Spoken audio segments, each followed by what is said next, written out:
ये खबर पारुल यूनिवर्सिटी द्वारा प्रस्तुत की गई है।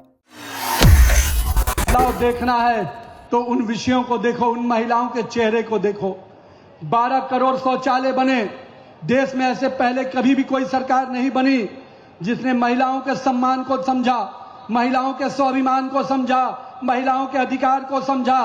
और हम कह सकते हैं कि आज महिलाओं को सम्मान, स्वाभिमान और अधिकार दिलाने का भी काम किसी ने किया तो हमारे देश के प्रधानमंत्री नरेंद्र मोदी ने किया है। मित्रों, 12 करोड़ शौचालय योजना, 3 करोड़ से अधिक लखपति दीदी की योजना और 4 करोड़ गरीबों को आवास योजना देना कहीं ना कहीं उस और कदम है कि हम किस प्रकार से इस देश की महिलाओं को सम्मान दिलाते हैं।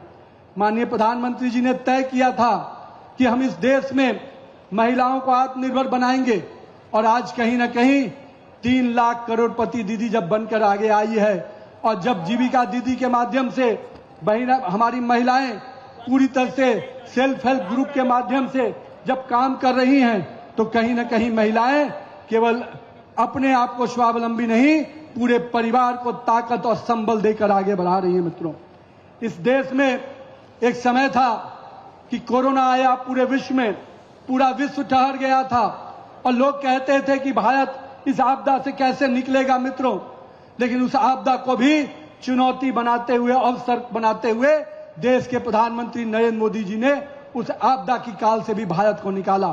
और मुझे आज बताते हुए खुशी है कि यहां पर बैठा हुआ एक एक लोग उस परिस्थिति को याद करे। उस कोरोना कालखंड में आपको पूरा फ्री वैक्सीन देने का काम किसी ने किया तो आपके नेता नरेंद्र मोदी जी ने किया। मित्रों, और वो फ्री वैक्सीन कहीं और नहीं बना था। मित्रों, विश्व के किसी और देश में नहीं बना था, वो आपके ही देश भारत में बना था। यही है आत्मनिर्भर भारत की पहचान। मित्रों, और 220 करोड़ कोरोना का वो डोज कहीं ना कहीं पूरे विश्व को स्वस्थ रखने में, सुरक्षित रखने में आगे बढ़कर आया। मित्रों, मैं आज यहाँ पर हमारे कई लोग कहते हैं देश के अन्य अन्य भाग में घूमकर कि भारत में क्या बदला। मित्रों, 2014 के पहले का भारत, देश के किस इलाके में आतंकवादी घटनाएं घट जाए कोई नहीं जानता था। मित्रों, कब कौन आतंकवादी देश की सीमाओं में घुसेगा और नापाक हरकत करके निकल जाएगा। मित्रों, लेकिन पिछले 12 वर्षों में नरेंद्र मोदी के नेतृत्व में एक ऐसी सरकार बनी है जिसने भी इस देश के तरफ छिटपुट घटनाएं भी करने का कोशिश किया, उनको ईंट का जवाब पत्थर से देने का काम नरेंद्र मोदी की सरकार ने किया है। मित्रों, आज का भारत सर्जिकल स्ट्राइक के रूप में जाना जाता है। आज का भारत एयर स्ट्राइक करता है और आज का भारत ऑपरेशन सिंदूर के माध्यम से देश के लोगों के सम्मान और सुरक्षा के लिए पाकिस्तान को भी जवाब देने का काम करता है। मित्रों, आज मुझे इस बात की भी खुशी है कि इस देश को बाहरी सुरक्षा से जो सुरक्षित करने का काम, बाहरी ताकतों से जो सुरक्षित करने का काम हमारी सरकार तो कर ही रही है। मित्रों, लेकिन इस देश को आंतरिक सुरक्षा को भी मजबूत करने का काम हमारी सरकार ने किया है। और देश में नक्सल की समस्याओं को, जिसका साक्षी ये राज्य भी था, उसको पूरी तरह से मुक्त करने का काम देश के प्रधानमंत्री नरेंद्र मोदी के नेतृत्व में हमारे गृह मंत्री अमित शाह जी ने करके दिखाया है। मित्रों, और हमने पूरे देश से नक्सल की उस समस्याओं को पूरी तरह से खत्म किया है। लेकिन हम मानते हैं कि जो जिस भी राज्य में जाइए, जिस भी देश में जाइए, उस देश और राज्य की विरासत और उसकी संस्कृति उसके भविष्य के निर्माण के लिए संकल्प होती है। लेकिन हमारे देश में पूर्व की सरकारों ने भारतीय संस्कृति, भारतीय धरोहर की चिंता नहीं की। मित्रों, उसकी भी चिंता किसी ने की तो देश के प्रधानमंत्री नरेंद्र मोदी जी ने की है।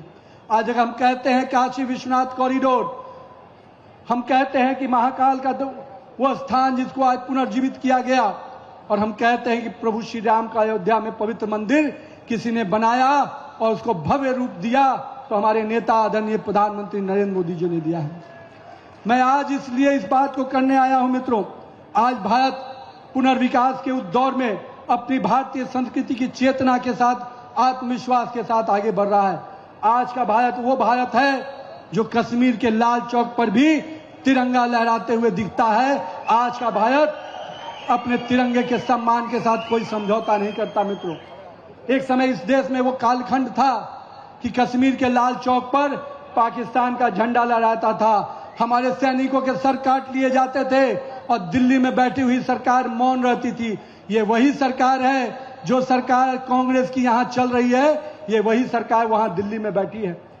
आज जब मैं इस राज्य के विकास की बात करता हूं तो मुझे याद आता है कि जिस प्रकार से इस राज्य में एक सरकार ऐसी बनी जिसको समर्थन और जिसके विषयों को कहीं ना कहीं वर्तमान की सरकार भी आगे लेकर चल रही है, वो था भ्रष्टाचार। और मैं मानता हूं कि भ्रष्टाचार जो उनके अपने पूरे डीएनए में है, आज उस भ्रष्टाचारी कांग्रेस को फिर से उखाड़ फेंकने का काम हमें भाजपा के कार्यकर्ताओं को करना है। मित्रों, मैं आज इसलिए इस विषय को लेकर आया हूं। मित्रों, इस राज्य में यहां पर धर्म के आधार पर आरक्षण देने की बात आई और बड़े पैमाने पर यहां की सरकार ने उसको लागू करने का काम किया और हमने कहा था कि हम धर्म के आधार पर आरक्षण नहीं होने देंगे और उसकी लड़ाई हम पूरी तरह से लड़ेंगे।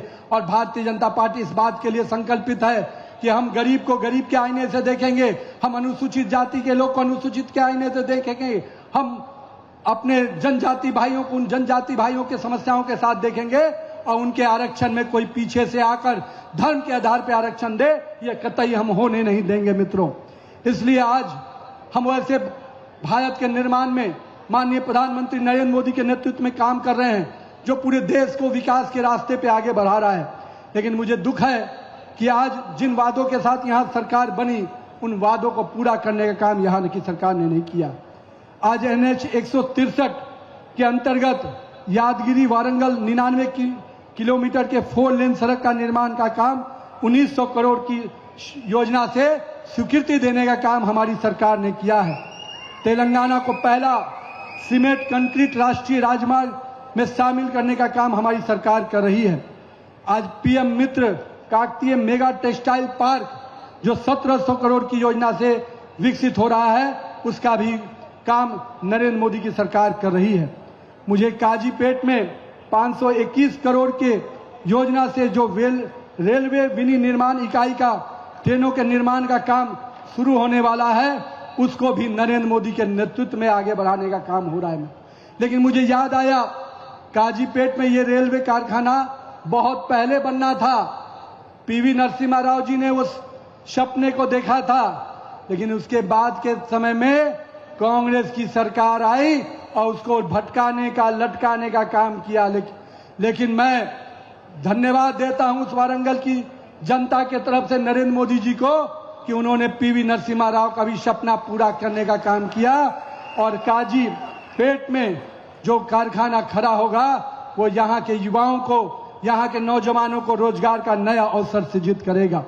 हम वारंगल को शहरी विकास की योजनाओं में 196 करोड़ के हेरिटेज सिटी के डेवलपमेंट कार्यक्रम में जोड़ रहे हैं और निश्चित रूप से एक आधुनिकीकरण करते हुए इस शहर को भी हम विकसित करेंगे। आने वाले समय भारत की सरकार, हम ये मानते हैं नरेंद्र मोदी के नेतृत्व में कि सड़क, बिजली, पानी, पुल, इमारतें निश्चित रूप से निर्माण करना हमारा दायित्व है। लेकिन उस सबसे ऊपर इस भारत के भविष्य को बनाना है जो ज्ञान से, नवाचार से, तकनीक से और दूरदृष्टि से बन सकता है।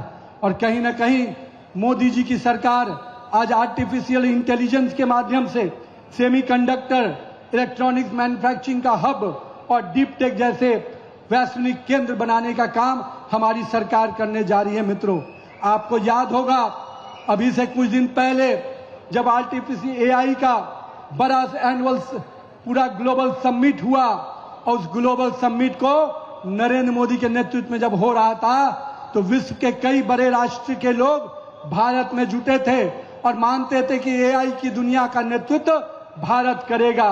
उस बड़े एनुअल AI समिट को भी किसी ने धब्बा लगाने का प्रयास किया।